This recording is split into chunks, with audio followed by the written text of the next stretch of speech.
October 14th, 1943. Camp McCoy, Wisconsin. Corporal Takeshi Yamada stood in the doorway of Barracks 7, his hands trembling as he gripped the wooden frame, staring at something his mind refused to accept as real. Before him stretched a facility that shouldn't exist, couldn't exist, according to everything he had been taught about the Americans during 3 years of war. The barracks were heated, actually heated, with steam radiators that hissed softly along the walls, maintaining a temperature that made the October cold outside feel like a distant memory.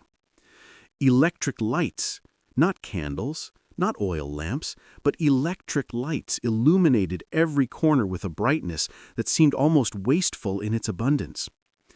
But it was what lay beyond the barracks that had stolen his breath completely. Through the window, he could see the camp's central courtyard, and at its center stood a recreation hall. Not a warehouse converted for prisoner use, not a makeshift structure thrown together with scraps.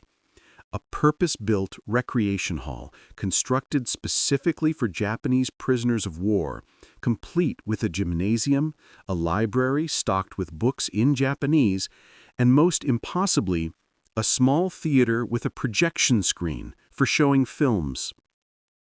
Takeshi's legs felt weak. He had been captured 3 weeks earlier on Tarawa, knocked unconscious by artillery concussion and waking in an American field hospital where medics had treated his wounds with the same care they showed their own soldiers. He had expected execution. He had been taught that Americans took no prisoners, that they were racially inferior barbarians incapable of honor or mercy. Instead, he had been fed, clothed, given medical attention, and transported across an ocean to this place that defied comprehension. He reached into his pocket and touched the small notebook he had been hiding since his capture.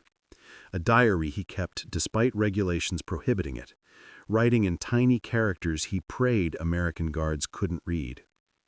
That evening, he would write words that captured what thousands of Japanese prisoners were experiencing across dozens of American POW camps. Words that expressed a psychological crisis so profound it would reshape how an entire generation of Japanese soldiers understood their place in the world. The Americans have built us a world we do not deserve. They have created for their enemies comforts that we, as soldiers of the Emperor, never knew even as free men. I do not understand this. I cannot reconcile this with anything I was taught. Either everything I believed was a lie, or I'm losing my sanity. Perhaps both. This is the story of how American industrial capacity and unexpected humanity shattered the worldview of Japanese prisoners more completely than any military defeat ever could. How infrastructure built specifically for captured enemies became the most powerful propaganda weapon America never intended to deploy. How Japanese soldiers, indoctrinated to believe Americans were weak and cruel, instead witnessed a civilization so powerful it could afford to be generous, so confident it could extend dignity to those who had tried to destroy it. And how the simple act of building humane facilities for prisoners accomplished what battlefield victories alone never could, forcing the enemy to confront the uncomfortable truth that they had been fighting for the wrong side all along. Sometimes, the most devastating weapons aren't bombs or bullets, but the revelation that your enemies are better people than you were taught to believe. To understand what Takeshi Yamada saw that October day, you must first understand what Japanese soldiers expected from captivity. The expectation wasn't just pessimistic, it was apocalyptic. Japanese military doctrine held that surrender was worse than death, that capture meant torture and execution, that the only honorable outcome of battle was victory or death. This wasn't casual propaganda. This was systematic indoctrination drilled into every soldier from his first day of training. Private First Class Hideo Tanaka, captured on Guadalcanal in November 1942, later wrote in his memoirs, "We were taught that Americans would shoot prisoners immediately or torture us for information before killing us. We were shown photographs, fabricated, I now realize, of supposed American atrocities. We were told that American culture produced only barbarism, that their racial mixing had created a degenerate civilization incapable of honor or discipline. Surrender was not an option, because death at American hands was certain and would be preceded by unspeakable suffering. This indoctrination was so effective that of the approximately 5.1 million Japanese soldiers who served during World War II, only about 50,000 were captured alive during the first 4 years of the war, a capture rate of roughly 1%.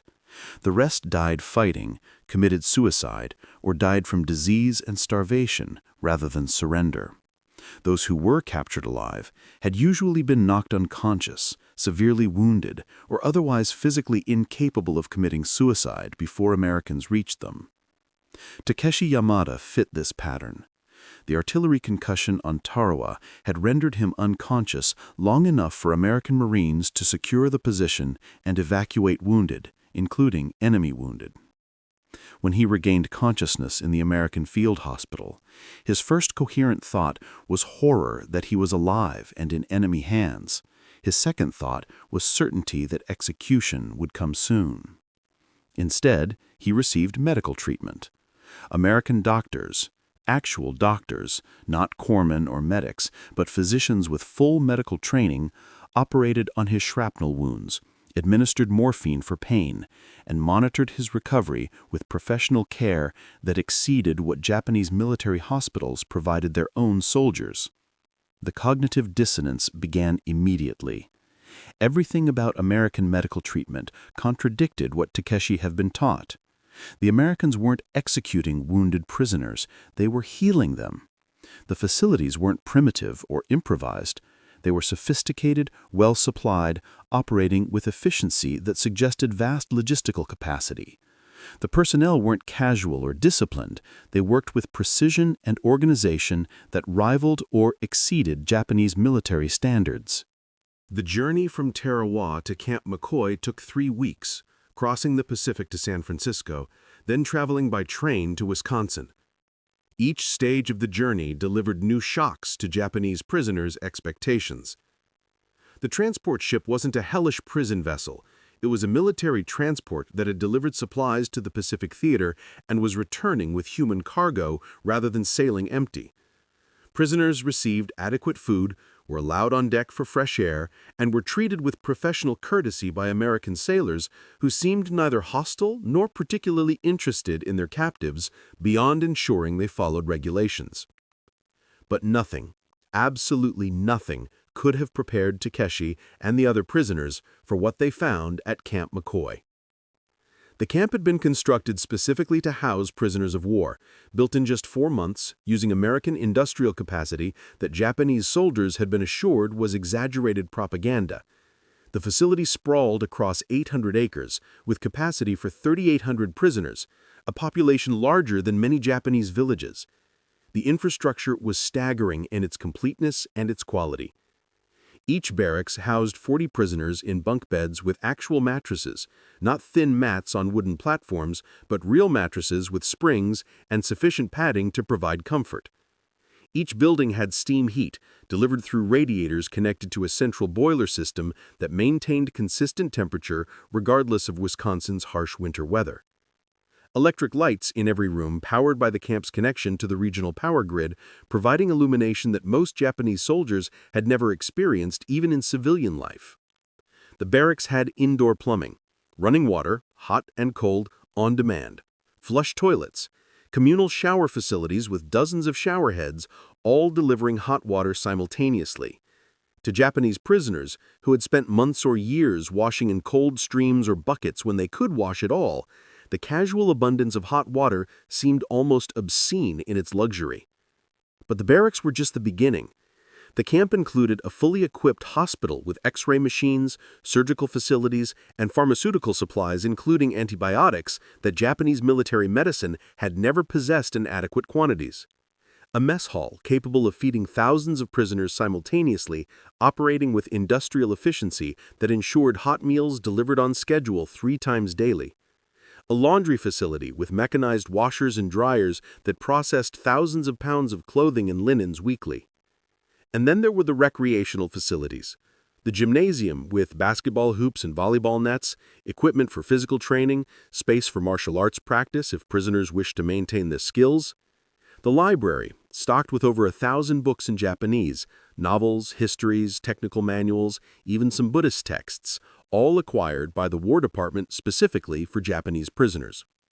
The recreation hall with its movie theater, where American authorities showed films to prisoners, not propaganda, but actual entertainment, American movies subtitled in Japanese by translators working for the military. Takeshi stood in the recreation hall on his third day at Camp McCoy, watching other prisoners explore the facility with expressions ranging from wonder to profound confusion. Sergeant Kinji Sato, a veteran who had fought in China before being captured on Saipan, approached Takeshi and spoke in a whisper laden with existential dread. "They built this for us, for prisoners, for enemies. This gymnasium is better equipped than the training facilities at our garrison in Manchuria. This library contains more books than my entire town possessed. They built this deliberately, knowing it would house men who were trying to kill Americans just weeks or months ago. What kind of nation does this? What kind of civilization has so much wealth that it can afford to treat prisoners better than we treated our own soldiers?" Takeshi had no answer. He was still processing the steam heat in his barracks, the hot showers, the electric lights that burned all night if anyone wanted to read. He was still trying to reconcile the physical reality around him with everything he had been taught about American weakness and barbarism. That night, he wrote in his hidden diary, "The Americans have defeated us not just militarily, but philosophically. They have demonstrated capacity and generosity that makes everything we believed about them seem like children's fairy tales. We were told they were weak, undisciplined, incapable of sustaining war effort. Yet they have resources so abundant that they spend vast sums building comfortable prisons for enemies. I do not know what this means. I do not know what to believe anymore." If the infrastructure of Camp McCoy challenged Japanese prisoners' expectations, the food provided shattered them completely. The first meal Takeshi received, dinner on his first evening at the camp, consisted of portions that seemed impossible. Rice, actual white rice, not the mixed grain and substitute fillings that Japanese soldiers had been eating for years. Beef stew with vegetables, fresh bread with butter. Milk, fresh milk, not reconstituted powder. Coffee, and for dessert, apple pie with a flaky crust and sweet filling that most prisoners had never tasted anything remotely resembling. Takeshi stared at his tray, convinced there had been a mistake, that this was a special ration for new arrivals designed to deceive them about what normal conditions would be like. He looked around the mess hall and saw 500 other prisoners receiving identical portions, saw American guards eating from their own trays at separate tables, saw kitchen staff preparing more food in quantities that suggested this abundance was routine rather than exceptional. He ate slowly, waiting for the sickness that would prove the food was poisoned or deliberately contaminated. It never came. The food was real, safe, and better than anything he had eaten as a soldier serving the emperor. Private Tanaka, who had been at Camp McCoy for 6 months before Takeshi's arrival, explained the reality with a bitter laugh. "This is normal. Every meal. 3 times a day. I have gained 20 pounds since capture. 20 pounds! In Japan, our families are starving while we, the prisoners, eat like emperors. The Americans feed their enemies better than Japan feeds its civilians. What does that tell you about which side is truly strong?" The question was rhetorical but profound. Japan's food situation had been deteriorating since 1943, with civilian rations reduced to starvation levels as the military requisitioned everything for combat troops, who themselves often went hungry due to severed supply lines.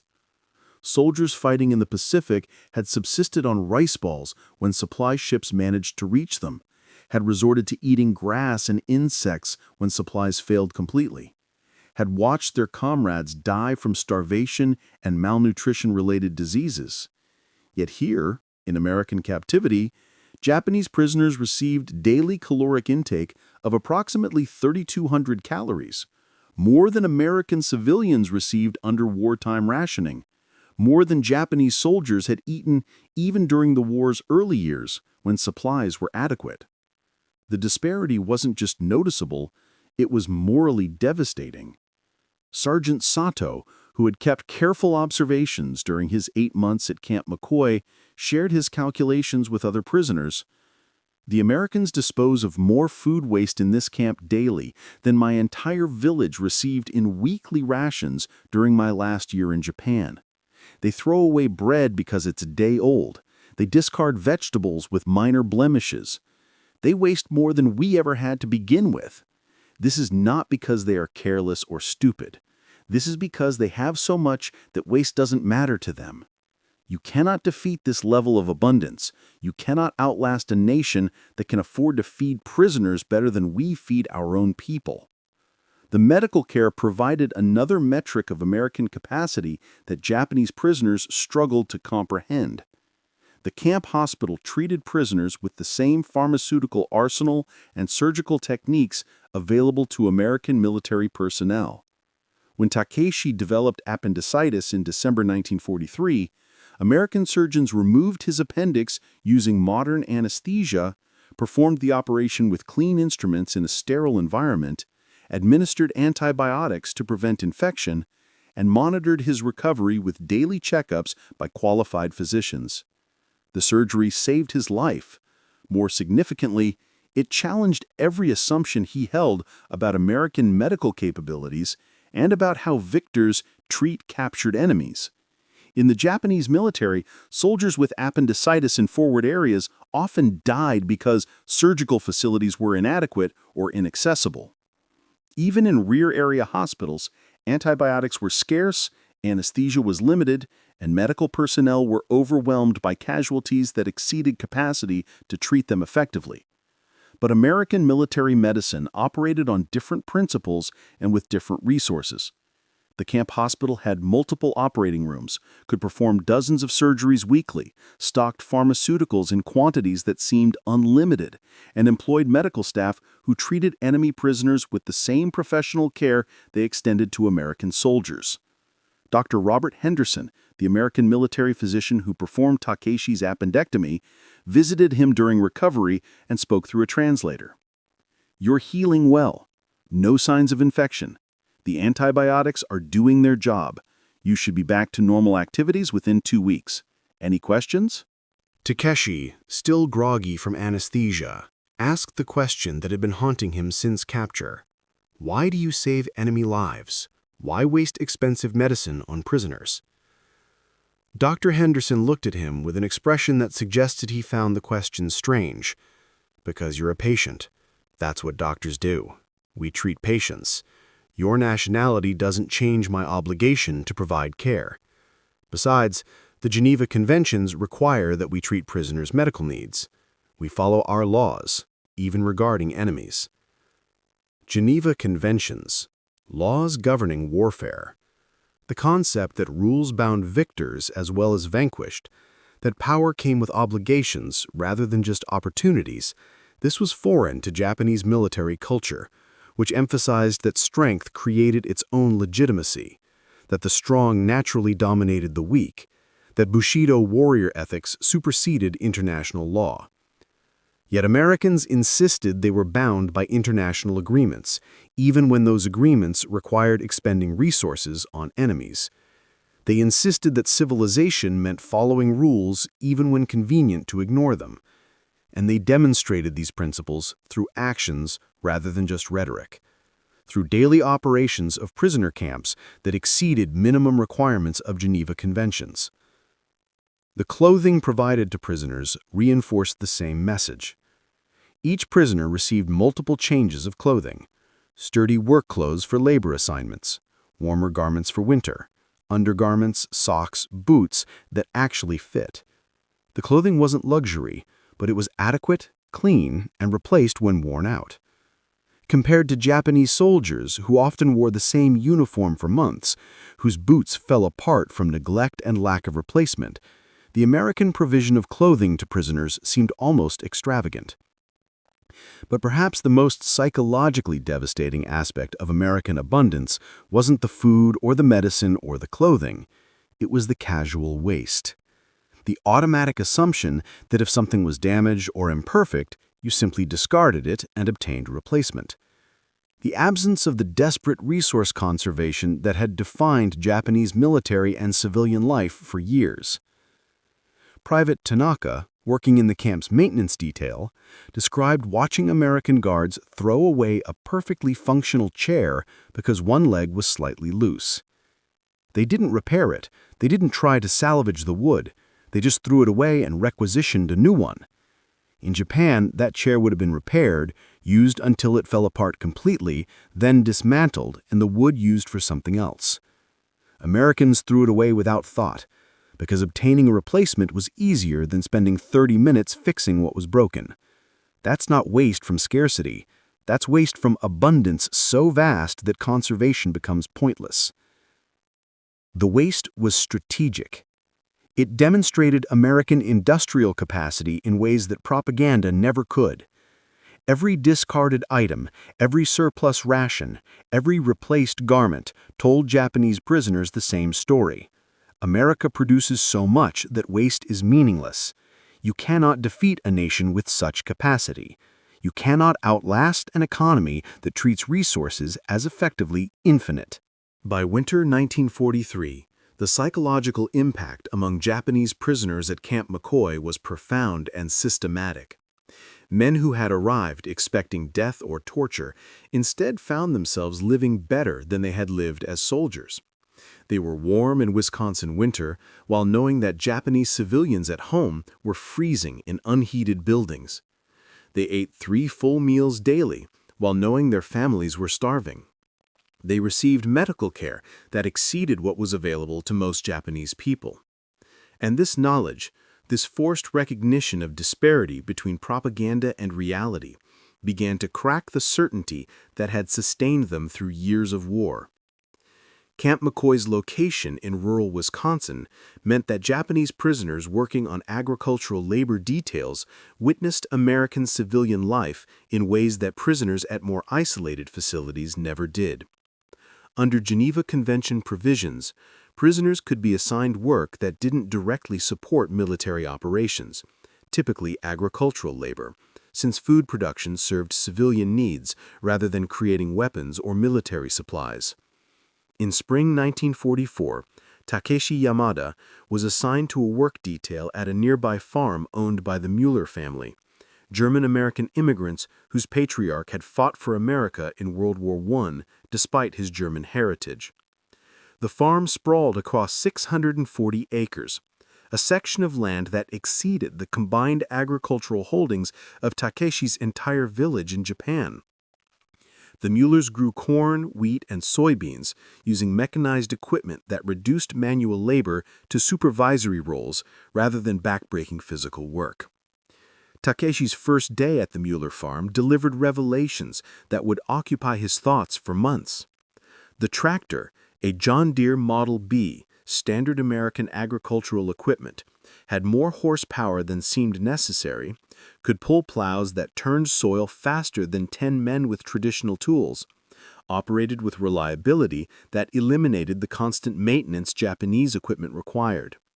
Henry Mueller, the farmer's eldest son, operated the tractor with casual competence while chatting with Takeshi through an interpreter about crop rotation, soil pH, and yield expectations that seemed impossibly optimistic.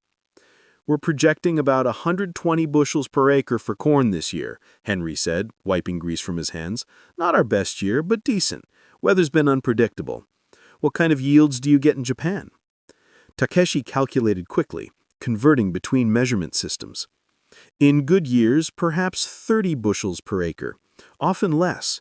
We use every inch of arable land, terrace steep hillsides, double crop where possible. But we don't have equipment like yours.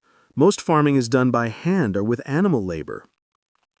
Henry looked genuinely surprised. 30 bushels? That's barely profitable. How do you feed your population with yields that low? The question had no comfortable answer. Japan didn't feed its population adequately, hadn't for years. Rice rationing had been implemented in 1941, reduced systematically as the war progressed, reaching starvation levels by 1944. Japanese agriculture operated at maximum intensity on limited arable land, yet still produced insufficient food for the population, requiring imports from occupied territories to prevent mass famine.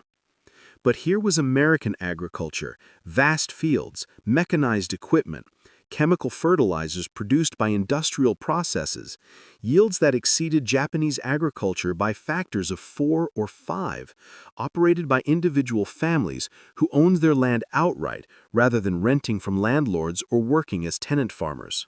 The contrast wasn't subtle, it was overwhelming. Every aspect of the Mueller farm demonstrated American advantages that Japanese propaganda had insisted didn't exist. The mechanization that propaganda claimed was exaggerated. The productivity that propaganda said was impossible for racially mixed, morally decadent Americans. The casual ownership of expensive equipment by ordinary families rather than collective ownership or government control. Takeshi worked on the Mueller farm through spring planting, summer cultivation, and fall harvest of 1944. He watched the corn grow from seeds to mature plants reaching 8 feet tall, so healthy and abundant that some stalks were cut for silage rather than harvested for grain because the yields exceeded storage capacity. He watched the wheat harvest, where a mechanical combine did the work of 50 men, cutting and threshing grain continuously, filling truck after truck with wheat that would be sold at prices that still left the Muellers with comfortable profit. And he watched the Mueller family's daily life, the farmhouse with electricity, running water, indoor plumbing, a telephone connecting them to neighbors and markets, the barn full of modern equipment maintained in good repair, the 2 automobiles for one family, one for farm work, one for personal transportation, the casual access to consumer goods, to coffee and sugar and meat, to clothing and shoes and tools. Henry Mueller's wife, Sarah, sometimes brought lunch to the workers, sandwiches with thick slices of meat, fresh vegetables, cookies for dessert. She treated Takeshi and the other Japanese prisoners with polite courtesy, asking through the interpreter about their families, expressing hope that the war would end soon so everyone could go home. Her kindness wasn't performative or strategic, it was simply how she treated people, even enemy prisoners working her family's land. The cognitive dissonance became unbearable. These were the enemies Takeshi had been fighting. These were the people Japanese propaganda had described as weak, racially inferior, culturally degenerate. Yet the Mueller family lived better than any Japanese family Takeshi had known, worked with equipment Japanese farmers couldn't access, produced agricultural yields that made Japanese agriculture look primitive, and extended casual humanity to enemy prisoners because that's what civilized people did. Private Tanaka, working on a different farm, reported similar experiences. The American farmer I work for owns 480 acres and operates it with 2 sons and seasonal labor. His machinery is worth more than my entire village's combined wealth. He produces enough food to feed hundreds of families, sells his surplus at profit, pays his workers fairly, and still has resources left to improve his equipment and expand his operations. He treats me like a hired hand rather than an enemy prisoner. He pays me the camp scrip wages the military requires, and sometimes gives me extra food to take back to camp. He does this because he's prosperous enough that generosity costs him nothing. The cumulative impact of these observations was ideological collapse among prisoners who worked agricultural details. They returned to camp each evening with stories about American abundance, American efficiency, American casual prosperity that made Japanese sacrifices seem pointless and Japanese propaganda seem like cruel lies designed to sustain a war that Japan had already lost before it began. Sergeant Sato summarized what many felt. We were taught that Americans were soft, that their wealth made them weak. The Japanese spiritual strength would defeat American materialism. But I have seen their farms, their equipment, their casual ownership of resources we cannot imagine. Their wealth doesn't make them weak. It makes them overwhelmingly powerful. They can afford to be generous because they have so much that generosity costs them nothing. They can extend mercy to enemies because they are so strong that enemies pose no real threat. We cannot defeat this. We never could. The war was lost before Pearl Harbor because we challenged a nation whose productive capacity exceeds ours by orders of magnitude. If agricultural work revealed American prosperity, the occasional glimpses of American industrial capacity provided even more devastating evidence of the disparity between propaganda and reality. In summer 1944, a group of Japanese prisoners from Camp McCoy, including Takeshi, were transported to nearby Madison to perform grounds maintenance at a military supply depot. The work was mundane: mowing lawns, trimming hedges, cleaning parking areas. But the location provided views of American industrial operations the Japanese soldiers had been assured were exaggerated propaganda. The supply depot handled logistics for military operations across the upper Midwest, receiving equipment and supplies from factories, sorting and repackaging them for shipment to ports where they would be loaded onto ships bound for Pacific and European theaters. The scale of operations defied comprehension from men whose experience with Japanese logistics had been characterized by scarcity, improvisation, and constant supply failures. Takeshi watched trucks arrive continuously throughout the day, each one carrying crates of equipment, barrels of fuel, boxes of food, pallets of clothing, all of it moving through the depot with efficiency that suggested unlimited resources behind the supply chain. He counted vehicles, gave up after reaching 200 because more kept arriving, a steady stream of military and civilian trucks delivering goods that seemed to flow from inexhaustible sources. The depot's scale suggested industrial capacity beyond anything Japanese military planners had apparently understood. This was one depot, serving one region, handling supplies for training facilities and rear-area military installations. Yet the volume of material moving through it exceeded what Takeshi had seen in Japanese forward supply bases serving entire armies in combat zones. Corporal Ichiro Matsuda, a logistics officer before his capture, understood the implications better than most prisoners. He had been responsible for supply coordination for a Japanese infantry regiment in the Philippines, had struggled constantly with shortages of ammunition, food, medicine, fuel. Watching the American depot operate, he experienced something close to despair. This is routine for them, standard operations, not special preparations for major offensive, not emergency mobilization, just daily logistics for rear-area military activities. They move more supplies through this one depot in a week than Japan moved through our entire Pacific supply system in a month. The trucks are standardized, same model, same parts, interchangeable components. The crates are labeled clearly, inventoried precisely, tracked through systems that prevent loss or confusion. Everything is mechanized, organized, systematic. This is why we lost. Not because our soldiers weren't brave, not because our tactics were poor, but because we were fighting with wooden carts against motorized transport, with scarcity against abundance, with improvisation against industrial organization. The prisoners working at the depot witnessed other revelations.